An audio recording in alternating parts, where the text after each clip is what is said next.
proud to belong to a religion which has taught the world both tolerance and universal acceptance.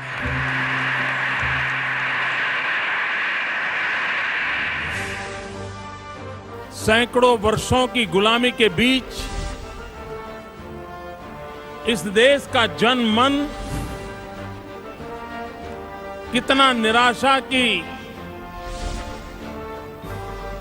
बुरी अवस्था में डूबा हुआ होगा। दूर दूर तक कोई आशा की किरण नहीं नजर आ रही थी। ऐसे समय बंगाल की धरती पर एक नरेंद्र का जन्म होता है। विवेकानंद यह न किसी व्यक्ति का नाम है, विवेकानंद न किसी व्यवस्था की पहचान है। एक प्रकार से विवेकानंद सहस्त्र साल पुरानी भारत की आत्मा की पहचान है। विवेकानंद जी डंके की चोट पर कहते थे कि जन सेवा ये प्रभु सेवा। सामान्य मानवी जो आपके सामने जिंदा है, जो दुख और दर्द से पीड़ित है, उसकी सेवा करो, ईश्वर अपने आप प्राप्त हो जाएगा।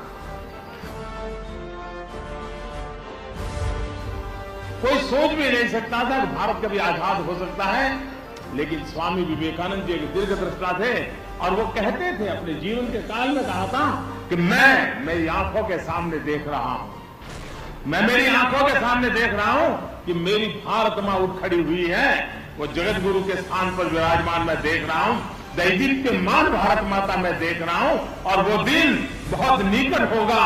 ये भाव जगत स्वामी विवेकानंद जी ने अपने जीवन काल में अपनी आंखों से देखा था और वो हिंदुस्तान को प्रेरित करने का प्रयास करते थे। विवेकानंद जी हमेशा कहते थे, सफलता का मंत्र देते हुए नौजवानों को कहते थे कि तुम्हें पागलपन सवार होना चाहिए, तुम्हें कुछ नहीं दिखना चाहिए, सिवाय अपने ध्येय के तुम्हारा समर्पण कहीं और होना नहीं चाहिए। एकमात्र लक्ष्य की ओर अपना समर्पण रहेगा। अगर तुम्हारा फोकस ठीक रहेगा और उसके पीछे जी जान से जुड़ जाओगे तो जीवन में तुम भी सफल हो सकते हो। ये विवेकानंद जी कहा करते थे। वो कहते थे, मानव जात के कल्याण के लिए नारी शक्ति का जागरण ये प्राथमिक आवश्यकता है।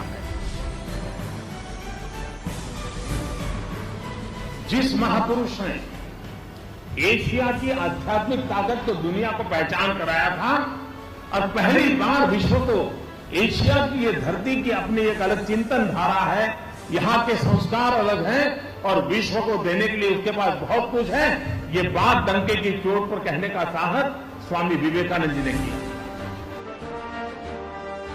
बहुत कम लोगों को मालूम होगा कि वन एशिया का कंसेप्ट आध्यात्मिक धरातल पर सबसे पहले स्वामी विवेकानंद ने प्रचारित किया था। वो कहते थे, नौजवान मेरे साथ जुड़े, वो नौजवान को जोड़ने की कोशिश करते थे। वो कहते थे, मुझे ऊर्जावान, तेजस्वी, ओजस्वी 100 नौजवान दीजिए, मैं दुनिया बदल दूंगा। मित्रों, आज विवेकानंद जी नहीं है, इसलिए आज 100 से काम चलने वाला नहीं है।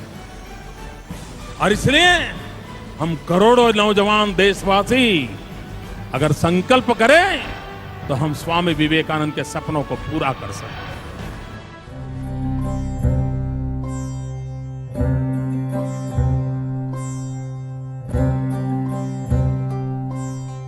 I am proud to belong to a religion which has taught the world both tolerance and universal acceptance.